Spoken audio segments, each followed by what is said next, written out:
Bonjour à toutes, bonjour à tous.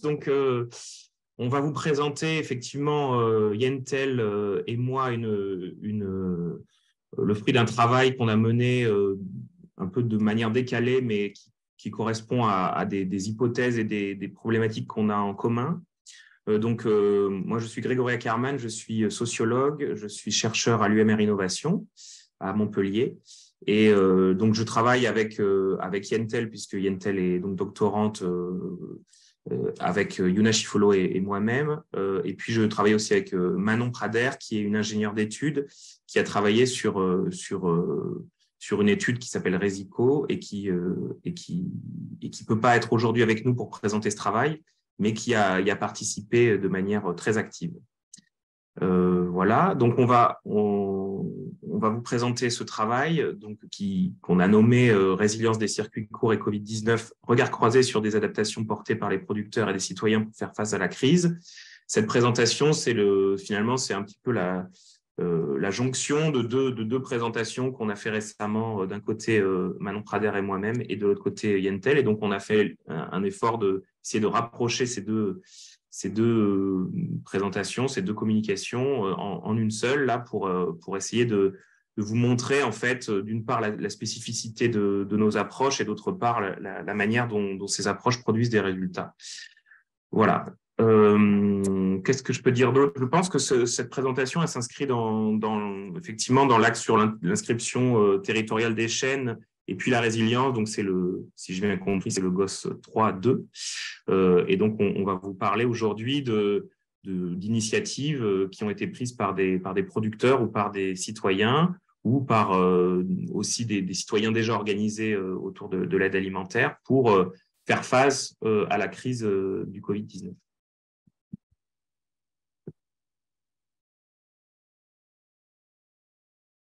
Alors, la crise du Covid, vous en rappelez, je suppose, mais on a jugé utile avec Yentel de remettre un peu en mémoire les différents événements autour de cette crise au travers de cette frise chronologique.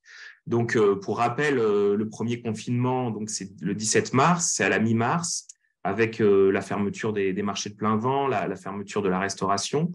Et donc, on a eu très rapidement, en fait, une situation de crise pour les producteurs, mais aussi pour finalement les consommateurs qui ont dû se résoudre à essayer de trouver d'autres manières de s'approvisionner que d'aller au marché, pour ceux qui avaient l'habitude d'aller au marché. Ensuite, on a eu donc le déconfinement qui a eu lieu 2 mois plus tard. Donc, c'est 2 mois de confinement qui ont été le plus fort du démarrage de cette crise. Une réouverture des bars dans l'été. Ensuite, un deuxième confinement à l'automne qui a duré ce coup-ci à peu près un mois et demi. Puis de nouveau des contraintes administratives de déplacement avec des couvre-feux, puis un troisième confinement, et puis la réouverture des bars et des restaurants qui ont eu lieu finalement quasiment un an après le début de la crise. Et puis ensuite, avec des questions autour du pass vaccinal qui ont pris le relais dans cette crise qui a duré à peu près 2 ans. En tout cas, sur la frise, c'est comme ça qu'on la présente. Donc, ces différents événements, c'est surtout des contraintes réglementaires qui ont impacté le déplacement des producteurs, mais aussi qui ont impacté directement les consommateurs, et puis aussi leur déplacement. Alors, la crise du Covid, c'est du coup des impacts qui sont liés donc à des décisions gouvernementales. Et puis, c'est une désorganisation des circuits courts, donc particulièrement du fait de la fermeture des marchés de plein vent, avec ces marchés de plein vent qui ont tous fermés, sauf de très rares cas où ils ont pu être très rapidement réouverts par le fait de maires de communes qui ont pris en main très rapidement la réouverture de leur marché. Mais sinon, dans certaines communes, ces marchés ont été fermés pendant toute la durée du premier confinement, ce qui a impacté très fortement les producteurs. Et puis, d'autre part, il y a eu des restrictions de déplacement qui ont donc contraint les consommateurs.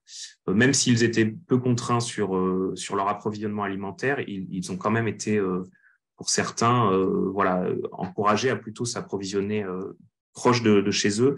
Et puis, comme ils n'avaient plus de déplacement domicile de travail, ils ont pu avoir des réorganisations de leur déplacement et donc aussi de leurs approvisionnements. Donc, il y a eu un enjeu fort pour les producteurs, c'est de réussir à maintenir leur activité de commercialisation et leur production. Et puis, un enjeu fort du côté des consommateurs, des mangeurs, c'est donc maintenir leur approvisionnement en produits frais de qualité, notamment pour ceux qui avaient l'habitude d'aller s'approvisionner dans les marchés de plein vent en direct des producteurs. Donc, on a eu très rapidement, dans quelques jours parfois après l'annonce du confinement, des initiatives de la part de producteurs, de la part de consommateurs ou de la part de groupements qui pouvaient relier des producteurs, des consommateurs, et puis parfois des acteurs du développement agricole aussi, qui ont mis en place un certain nombre d'initiatives pour maintenir la distribution ou l'approvisionnement de produits de qualité pour faire face à la fermeture des marchés de plein vent notamment. Ou à la fermeture de la restauration collective ou privée de l'autre côté. Et du coup, on a eu une enquête qu'on a faite notamment avec donc des personnes réunies autour du RMT Alimentation Locale, une enquête qui s'est appelée Manger au temps du coronavirus et qui a permis de suivre dans le temps du confinement ce qui se passait sur le terrain et qui a donné lieu à une enquête qui a été publié sous la forme d'un ouvrage et également d'un article. Et ensuite, à la suite de cette enquête, on a voulu revenir sur des initiatives particulières, et notamment celles prises par les citoyens. Et donc, ces initiatives citoyennes, elles nous ont intéressés parce que justement, elles impliquaient des acteurs qui, au départ, étaient quand même peu inscrits dans leur système de distribution, qui étaient plutôt des consommateurs qui allaient finalement au marché et puis qui ne faisaient qu'acheter. Et là, on s'est mis à voir des consommateurs qui se sont organisés et qui ont assuré la distribution alimentaire, parfois dans leur quartier, autour de chez eux, à leurs amis, à leur famille, et qui ont parfois pu créer de véritables groupements d'achat autour de certains producteurs et autour de groupes de consommateurs. Donc, c'est une enquête qu'on a faite grâce à un financement de la Fondation Carasso et qui a réuni un certain nombre donc, de collègues réunis autour du RMT Alimentation Locale, à la fois des chercheurs, mais aussi des consultants de bureaux d'études comme Terralim, des acteurs plus militants comme les greniers d'abondance ou des acteurs du développement agricole comme Miramap. Donc, cette enquête, ça a été le projet Resico qui a permis d'axer plutôt le regard sur les initiatives prises par les citoyens.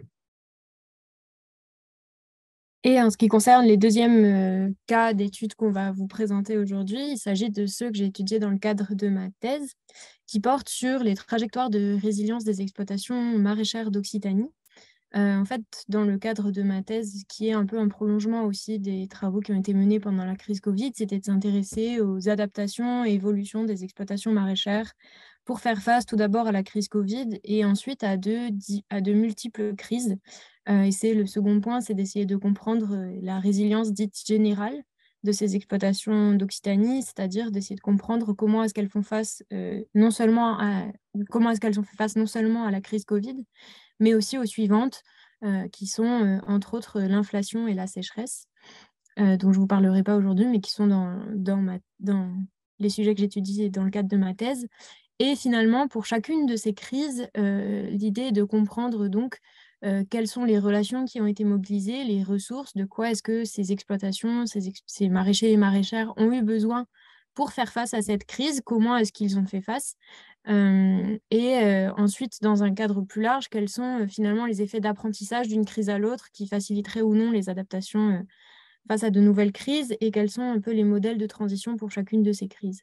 Et donc, ce qu'on va vous présenter aujourd'hui porte sur la première crise que j'ai étudiée, qui est celle du Covid et qui viendra ensuite être complétée par d'autres ensuite. Finalement, ces deux études, on a voulu les croiser puisqu'elles s'intéressent toutes les deux à la notion de résilience, qui est une notion qui est plus très nouvelle aujourd'hui, qui a beaucoup été développée dans différentes disciplines, et notamment en sciences humaines et sociales, particulièrement à partir des années 90 avec le développement avec la structuration du groupe international Résilience Alliance notamment. Et puis depuis, avec de nombreux travaux qui se sont compléter les uns les autres. Et finalement, ces différentes appropriations ont mené à la définition de quelques caractéristiques de ce que pouvait être la résilience. Et là, on en a retenu deux. La première, c'est que finalement, la résilience, c'est un processus. C'est-à-dire que souvent, ça peut être une capacité d'un système, mais c'est aussi un processus qui est composé de différentes phases, notamment décrites par Folk et co-auteurs en 2010. Et ce processus, il est composé donc d'une première phase qui est ici dans la phrase persistance, mais qui est finalement au début du choc, comment est-ce que on fait face à ce choc? Quelle est la résistance du système face au choc pour ne pas complètement s'effondrer? Ensuite, il y a la phase d'adaptation, ici adaptabilité, mais qui est finalement plutôt pendant le choc. Comment est-ce que certaines choses évoluent pour toujours faire face au choc? Et ensuite, une phase de transformabilité. Et donc là, c'est plutôt à l'après le choc. Comment est-ce que le système se recompose pour maintenir les mêmes fonctions, mais dans un nouveau contexte? Et finalement, ce nouveau contexte, c'est le deuxième point important dans la définition de la résilience, c'est qu'il s'agit d'un processus dit transformatif, c'est-à-dire que une fois le choc passé, le système qui en ressort n'est pas équivalent à l'état initial. Il y a eu des évolutions qui ont été faites et qui permettent au système de refonctionner d'une façon différente pour maintenir les fonctions, mais dans un nouveau contexte. Donc ça, c'est pour la résilience dite générale. Et finalement, on a eu de plus particulièrement justement avec cette crise Covid et un peu plus avant, une application plutôt thématique de ce qu'était la résilience, qui serait qu'on définirait comme étant la résilience alimentaire ou résilience des systèmes alimentaires. On ne vous l'a pas mise là, mais il y a une définition assez consensuelle de ce qu'est la résilience des systèmes alimentaires, qui est celle de Tyndall et co-auteurs, qui serait le fait qu'un système alimentaire puisse maintenir l'accès à l'alimentation pour sa population de façon une alimentation qui soit désirable par la population, et ce malgré des chocs. Et donc cette définition fait un peu office de base et sur laquelle différents travaux ont été développés avec différentes approches sur lesquelles on revient rapidement ici. La première approche qui étudie la résilience alimentaire, c'est plutôt une approche spatiale qui s'intéresse d'une part au bassin de consommation et d'autre part au bassin de production.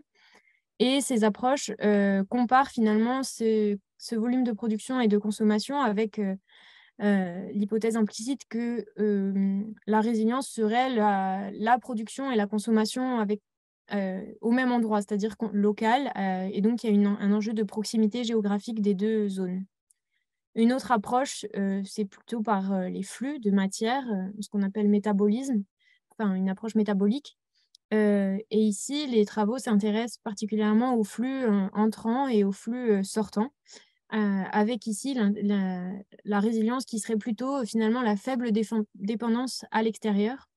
Donc, le fait que les flux s'échangent surtout au sein du système alimentaire et non à l'extérieur. Et enfin, une approche par les circuits de distribution, qui est celle qu'on développe un peu plus ici, puisque c'est celle qui nous intéresse particulièrement, qui s'intéresse aux facteurs de résilience au sein des chaînes alimentaires et surtout à l'échelle des acteurs des chaînes alimentaires et à leur stratégie pour faire face justement à des chocs. Quelques travaux ont notamment inspiré notre étude ensuite et qui se sont intéressés justement à ces acteurs des chaînes alimentaires et la façon dont ils réagissent face aux crises. On a par exemple Smith et co-auteurs en 2016 qui s'intéressent aux chaînes courtes et à leur réaction face à un choc qui est, il me semble, une inondation, donc un choc qui vraiment oblige le système alimentaire à se réorganiser de façon un peu autonome. Et finalement, ce qui est montré, c'est qu'il y a une forte cohésion entre les producteurs qui permet une meilleure flexibilité dans les approvisionnements et donc une meilleure réponse, enfin moins de difficultés en tout cas à répondre aux chocs dans le cas des chaînes courtes. Ensuite, on a une étude de Michel Villarreal qui, lui, s'intéresse aux circuits courts et à l'effet ici des technologies numériques qui permettent finalement d'avoir une dimension collective pour les producteurs. Donc, ces réseaux numériques leur permettent d'avoir des liens malgré tout et d'être davantage flexible. Et donc là aussi, on retrouve un peu cette dimension de l'adaptabilité qui permettrait dans ces chaînes courtes aux producteurs de s'adapter et de faire face au choc.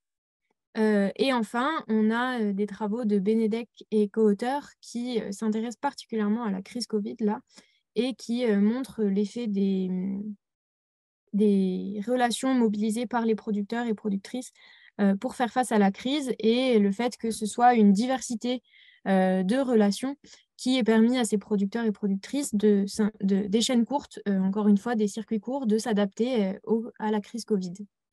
Et finalement, donc on s'intéresse davantage, nous, au circuit de distribution, circuit court. C'est pour ça qu'on a développé un peu cette approche. Et en plus de ces différentes approches de la résilience alimentaire, on a aussi différentes formes d'analyse, donc des méthodes d'analyse qui sont mobilisées, dont une qui est plutôt l'analyse par les réseaux de cette résilience alimentaire. Et là, on a 3 types d'analyses qui sont assez développées dans la littérature, qui lient résilience alimentaire et réseau. Une première approche par les réseaux, c'est celle de la modélisation des réseaux, et qui donc là étudie finalement l'effet qu'aurait une configuration, donc un modèle de configuration sur l'acquisition et la mise en place de facteurs de résilience. C'est un peu la modélisation de configuration idéale type, entre guillemets, de configuration résiliente. Et ça permet un peu d'imaginer les formes qu'elle pourrait prendre. Toutefois, ces approches et ces modélisations manquent parfois un peu de contexte et on a du mal à comprendre finalement l'influence environnement ou les types de relations qui permettent à cette configuration d'être résiliente. Ensuite, on a des approches qui s'intéressent davantage à l'analyse structurale des réseaux. Donc là, c'est plutôt l'étude des caractéristiques de ces relations donc, et des acteurs qui le composent. Et donc, ça complète un peu la limite que je viens de soulever précédemment. Mais là, hein, la limite qu'on peut voir, c'est que parfois, c'est plutôt une approche statique. Donc, en fait, finalement, on a des caractéristiques d'un réseau à un moment donné, mais on a du mal à comprendre comment est-ce qu'il peut évoluer. Or, on pense qu'une des caractéristiques principales de la résilience, c'est le fait que ce soit un processus. Et donc, voilà, parfois, il y a plusieurs réseaux à différents moments, mais ça manque un peu de cette identification d'évolution de dynamique, quoi. Et enfin, une dernière approche s'intéresse davantage aux positions sociales au sein des réseaux. Et là, ce sont des études qui essayent d'identifier un peu des acteurs clés qui seraient à aller voir, à mobiliser en cas de crise. Et du fait de leur position, faciliterait la mise en place de solutions, de réponses face à une crise.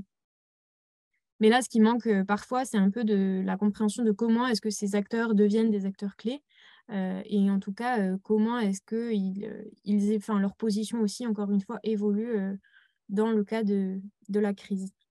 En tout cas, ce qui est sûr, c'est que ces travaux lient résilience alimentaire et analyse des réseaux et justifient globalement ce lien en expliquant finalement que les réseaux sociaux, en cas de crise, jouent un rôle majeur dans la résilience des systèmes alimentaires. Et par ailleurs, finalement, c'est quelque chose que l'on retrouve dans la littérature, cette idée que les relations et les réseaux sociaux jouent un rôle dans la résilience, donc dans la réaction face aux risques. Par exemple, un travaux de Favchan et Minton montrent que les liens forts ont un effet positif dans la réaction face aux crises en permettant un meilleur partage des risques au sein de la communauté et créent des formes d'assurance sociale informelle. Et donc, dans ce cas-là, finalement, on voit que ce n'est pas du tout la résilience alimentaire qui est traitée, mais qu'il y a cette même idée que réseaux sociaux et résilience sont liés. Ce qui nous conduit finalement à pouvoir considérer en tout cas ce processus de résilience comme étant un processus encastré dans les réseaux au sens de Granovetter. Et donc à nous intéresser à la résilience alimentaire comme étant un processus entrepreneurial, c'est-à-dire un processus d'acquisition de ressources grâce à la mobilisation de relations, comme l'avait décrit Grossetti, c'est-à-dire un processus au sein duquel on a un entrepreneur ou des entrepreneurs qui, grâce à leurs relations, réussissent à mettre en place et à développer cette activité, en tout cas cette résilience, la mettre en place. Ça nous conduit aussi à nous intéresser à la dimension collective de la résilience, comme l'est un processus entrepreneurial, c'est-à-dire qu'il est influencé et permis, certes, par des relations et des réseaux sociaux, mais aussi par l'environnement institutionnel et les dispositifs techniques qui l'entourent, et donc il faut en tenir compte, ils jouent un rôle. Et enfin, à s'intéresser également aux effets qu'a ce processus de résilience sur la configuration du réseau. Donc finalement, le fait que la configuration est mobilisée pour réagir à la crise, mais après la crise, il y a des transformations et des évolutions de cette configuration relationnelle. Et donc, en considérant le processus de résilience comme tel, on problématise du coup notre question de recherche. Oui, on est arrivé à en croisant ces deux littératures, une littérature sur la résilience alimentaire et une littérature plutôt sur les processus entrepreneuriaux et l'encastrement de ces processus. Alors, dans les réseaux sociaux, dans les systèmes de relations sociales, hein, pas dans les réseaux sociaux au sens de médias sociaux. Donc, on est arrivé à cette problématique de comment les producteurs et citoyens ont-ils engagé des processus de mobilisation de ressources pour faire face à la crise Covid et assurer le maintien de la production, commercialisation et distribution de la production agricole. Donc, d'une part, ce qu'on voit, ce que nous apporte la littérature, c'est effectivement, on peut imaginer que la résilience alimentaire, elle est permise par l'accès aux ressources qui sont distribuées, d'une part, dans le réseau de relations sociales, mais d'autre part aussi dans l'environnement institutionnel, donc pas uniquement accessible via les relations, mais aussi accessible via des dispositifs ou des médiations techniques plus génériques, etc. Donc ça, c'est notre première hypothèse. La deuxième hypothèse qui reprend un peu les travaux en sociologie économique sur l'entrepreneuriat, c'est que les processus entrepreneuriaux ne sont jamais des processus individuels. Donc là, on fait aussi l'hypothèse que ce sont des processus collectifs. La troisième hypothèse, c'est que donc le processus de réponse face à la crise, il conduit à une configuration, à une évolution de la configuration des réseaux. Donc là, on est sur cette hypothèse que les processus entrepreneuriaux ont tendance aussi à transformer les réseaux initiaux sur lesquels ils s'appuient. Et la quatrième hypothèse, c'est que ces processus conduisent à donc des dynamiques d'encastrement de l'activité des producteurs, ce qui signifie en fait des dynamiques d'accroissement des dépendances vis-à-vis des relations du réseau du producteur, mais aussi des dynamiques de découplage, c'est-à-dire d'autonomisation de ce processus vis-à-vis de ces mêmes relations. Donc, ça reprend en fait les hypothèses d'Harrison White sur l'encastrement et le découplage des entités dans les marchés. Donc, pour étudier ces quatre hypothèses, on a utilisé une méthode qui est très adaptée à l'analyse des processus entrepreneuriaux, qui est donc la méthode dite des narrations quantifiées. Donc c'est une méthode qui a été initiée par Grossetti dans les années 2005-2008, qui a été formalisée dans un article en 2011. Et donc, c'est une méthode qui vise à évaluer l'importance des relations interpersonnelles dans les activités économiques. Donc, pour utiliser cette méthode, en fait, c'est une méthode mixte. Donc, il y a une dimension qualitative.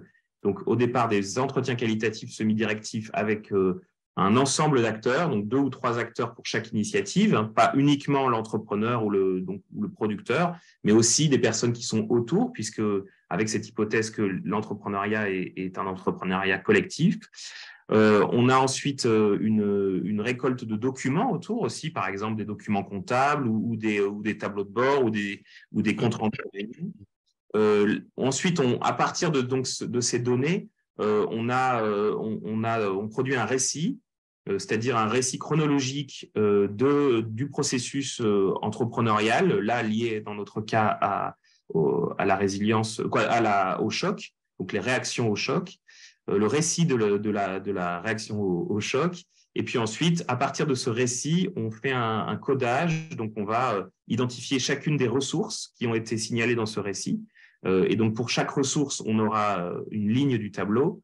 Et pour chacune de ces ressources, on va identifier les modes d'accès à ces ressources, donc soit par une relation, soit par un dispositif. Et on va décrire dans chaque ligne les relations, les types de relations, ou l'ancienneté des relations, voilà, et éventuellement la transformation des relations dans le temps. Et puis, on va faire la même chose, on va décrire les dispositifs qui ont permis d'acquérir ces ressources. Donc, on a fait ça pour un corpus d'une trentaine de cas. On a 4 cas de groupements de citoyens qui ont agi notamment pendant le premier confinement, 2 cas de citoyens organisés en association d'aide alimentaire mais en lien avec des producteurs locaux, donc pareil, qui ont agi pendant le confinement. Et on a 23 cas de producteurs avec une vingtaine qui sont issus de la thèse de Yentel et 3 producteurs qui sont issus de l'étude de cas, de l'étude Resico. Donc, pour que vous rentriez un peu dans les résultats, on voulait d'abord vous expliquer 2 types d'initiatives qu'on a identifiées. Ce n'est pas des types, c'est 2 initiatives, 2 exemples de cas pour que vous compreniez de quoi on parle.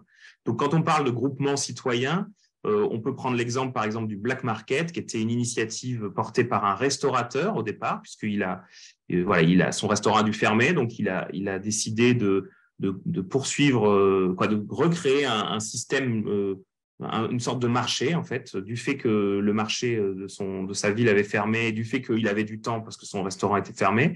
Il a décidé de reconstruire une forme de marché chez lui, avec l'idée de travailler avec des producteurs avec lesquels il travaillait dans le cadre de son restaurant, mais aussi avec des producteurs qui étaient sur le marché, avec qui il avait chez qui il avait l'habitude de s'approvisionner pour ses approvisionnements personnels.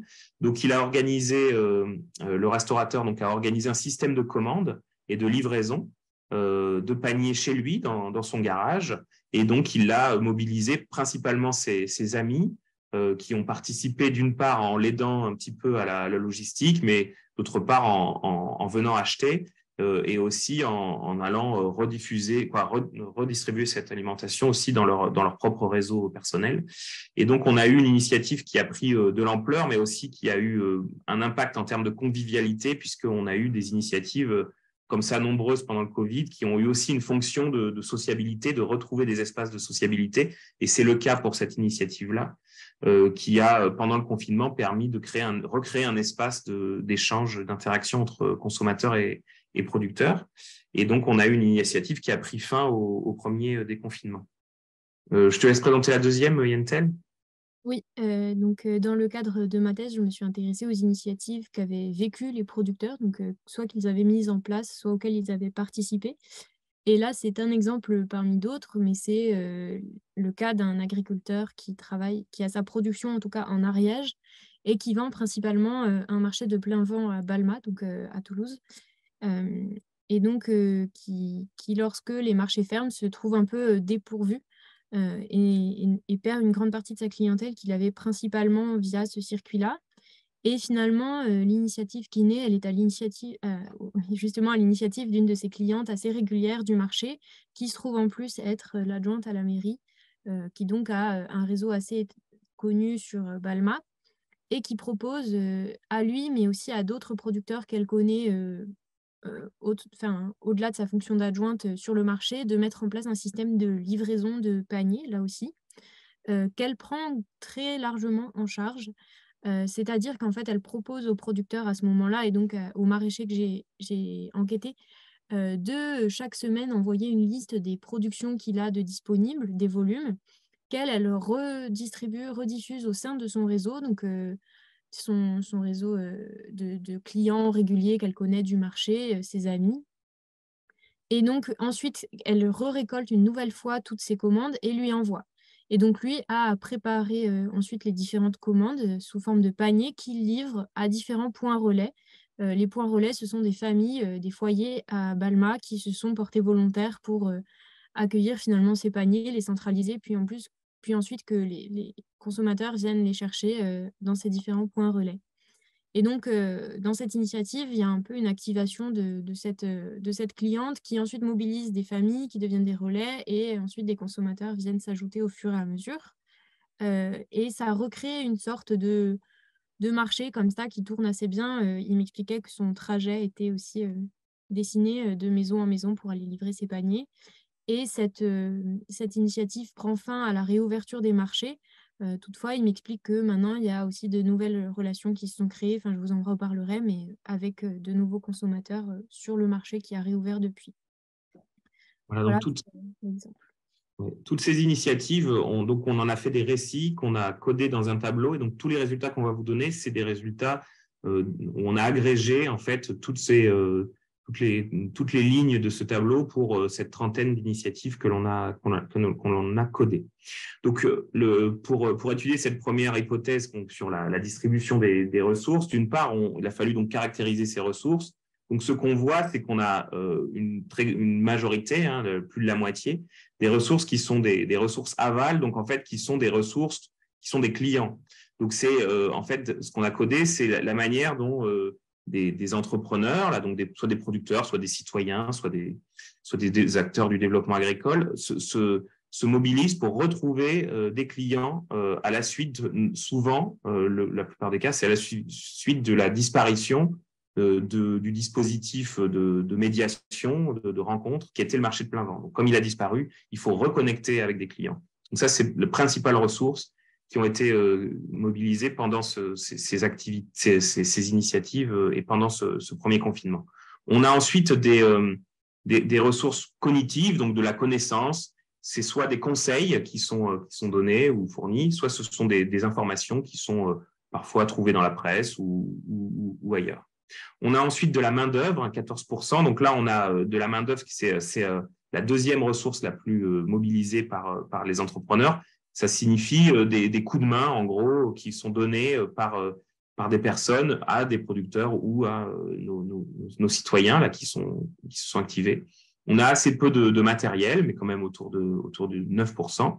Et puis, très peu de ressources financières, vous voyez, 2%. Donc, en fait, ce sont des initiatives qui ont été vraiment créées sans financement et ce n'était pas finalement la ressource la plus utile pour ces initiatives-là. Et enfin, les ressources amont, donc 6%. Donc ça, ce sont les liens avec les fournisseurs.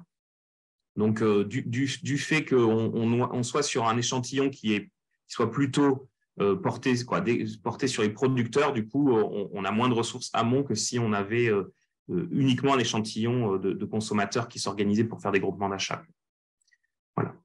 Donc, toutes ces ressources qu'on a fait, c'est qu'on a regardé de quelle manière elles étaient mobilisées. Donc, est-ce qu'elles étaient mobilisées via des relations ou est-ce qu'elles étaient mobilisées via autre chose que des relations, donc des dispositifs non relationnels, des ressources non relationnelles, par exemple par Internet, par la presse, par une newsletter, voilà. Donc, par autre chose que ou des dispositifs de soutien, des dispositifs de financement, etc. Donc ça, c'est tout ce qui est non relationnel. Et tout ce qui était relationnel, on l'a codé en relationnel quand il y avait une interconnaissance, donc une connaissance réciproque entre la personne qui obtenait la ressource et la personne qui fournissait cette ressource.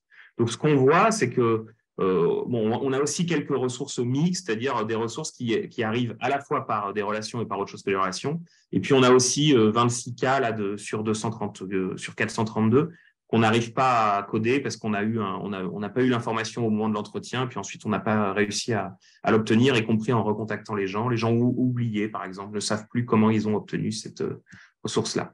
Mais ce qu'on voit, en fait, ce qui est important, c'est qu'on voit que 56% des ressources sont obtenues par des relations sociales. Et donc, ça veut dire qu'on a des processus qui sont très encastrés dans les relations sociales. Les relations sociales sont très importantes pour mettre en place ces processus de résilience, pour les appeler comme ça. Mais on voit aussi qu'il y a des différences très nettes selon le type de ressources. Donc, par exemple, les financements, ils sont plus souvent obtenus via des dispositifs, ce qui est assez logique, mais pour autant, ils sont obtenus que finalement, une fois sur deux par un dispositif. Donc, il y a aussi beaucoup de financements qui sont obtenus par des relations. Si on regarde, par exemple, les ressources amont, donc les liens avec les producteurs, ils sont très souvent obtenus via des relations ou des ressources matérielles. Vous voyez, 67% du matériel a été obtenu via des relations sociales.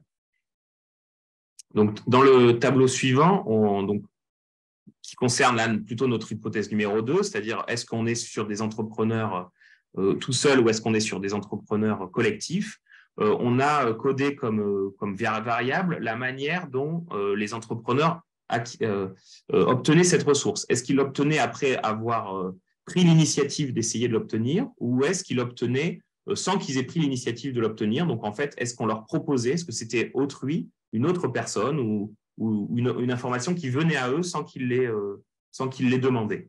et ce qui nous a permis de nous rendre compte que on a au total finalement 30%, 28% de ressources qui sont acquises sans que les entrepreneurs les sollicitent. Mais finalement, ce chiffre-là, il est très différent en fonction des types qu'on analyse. Donc, si on analyse des systèmes plutôt portés par des citoyens, que ce soit de l'aide alimentaire ou des groupes de citoyens, des groupements d'achat, on voit qu'ils sont beaucoup moins souvent passifs et que les producteurs qui ont obtenu presque dans un cas sur deux une ressource sans l'avoir mobilisée. Donc, ce qui nous montre finalement qu'autour des producteurs, on avait un environnement d'acteurs qui prenaient des initiatives pour les producteurs, à la place des producteurs. Donc, ça nous valide cette hypothèse d'un entrepreneuriat qui dépasse seulement la seule figure du producteur. Et donc, en ce qui concerne les résultats que je vais vous présenter maintenant, ils portent sur les maraîchers parce qu'ils sont dans une temporalité un peu plus longue finalement. Ce qu'on vous a présenté jusque-là, c'était basé sur le premier confinement. Et là, on s'intéresse à un peu même ce qui s'est passé après le premier confinement. Et on vous disait au début que la littérature sur l'entrepreneuriat montrait comment ce que les configurations relationnelles évoluent à la suite de ce processus. Et là, en fait, on l'a vu aussi. Finalement, même si une grande partie des relations n'évoluent pas, 66,5% des relations n'ont pas évolué, donc sont restées intactes à la suite de ce processus d'adaptation à la crise Covid, on en a quand même certaines qui ont évolué, donc soit qui ont disparu pour 4,5% d'entre elles, soit d'autres qui se sont créées. Création de relations, c'est souvent des nouvelles relations, notamment commerciales, donc entre producteurs et clients qui se sont créées, soit se sont transformées. Donc là, c'était des relations qui étaient préexistantes, mais la nature de ces relations a changé. Et si on s'intéresse particulièrement donc, à ces différentes évolutions, dans le détail, qu'est-ce que ça donne? Ça donne ça. Et ça donne principalement, du coup, des renforcements de relations. Donc là, c'est des maraîchers qui ont renforcé leurs relations soit avec des clients, dans 35,5% des cas, soit avec d'autres producteurs, dans 16% des cas. Ce qui est appelé renforcement de relations, c'est quand ils m'ont parlé de fréquences de rencontres qui ont augmenté ou bien d'un contenu échangé qui a un peu changé. Par exemple, avec des clients, quand on parle de renforcement de relations avec les clients, c'est que ces clients étaient des clients qu'ils voyaient au marché, mais qui désormais ont des échanges un peu plus intimes peut-être. Bon, pas tout à fait amicaux, mais plus non plus seulement professionnels en fait. Et on a aussi, comme je vous disais, une création de relations avec des clients. Et ces créations sont souvent issues du coup de nouveaux clients qui ont été trouvés, en tout cas qui sont venus à ces producteurs pendant la crise Covid, qui ont découvert ces exploitations souvent, et qui finalement, après crise Covid, sont restés dans ces systèmes, même s'ils avaient moins le temps, même si les modes de distribution ont changé, c'est des systèmes qui se sont maintenus.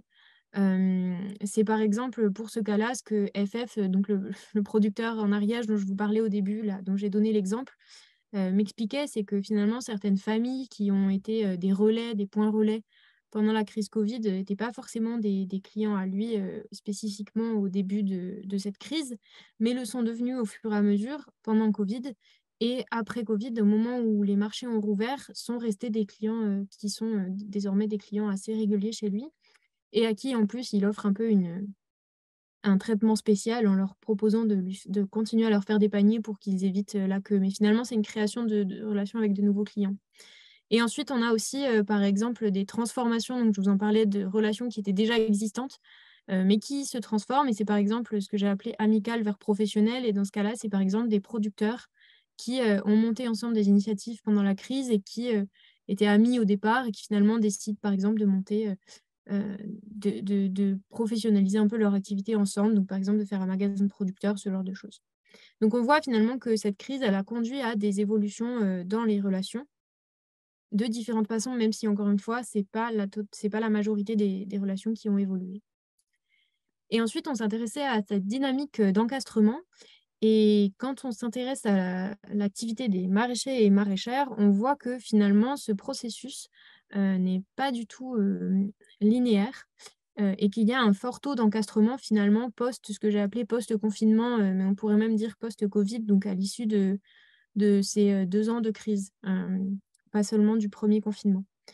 Ce qu'on peut voir, c'est qu'au début, donc avant Covid, c'est-à-dire début 2020, avant qu'il y ait le premier confinement et la crise sanitaire, ces restrictions qui débutent, on avait un taux d'encastrement à 50%, donc assez égal, mais que ce taux d'encastrement a fortement baissé. Donc il y a eu un fort découplage à l'annonce du confinement, pardon, et ça peut s'expliquer par le fait qu'à ce moment-là, les maraîchers et maraîchères se sont tournés vers les institutions pour avoir des informations, pour savoir comment s'adapter.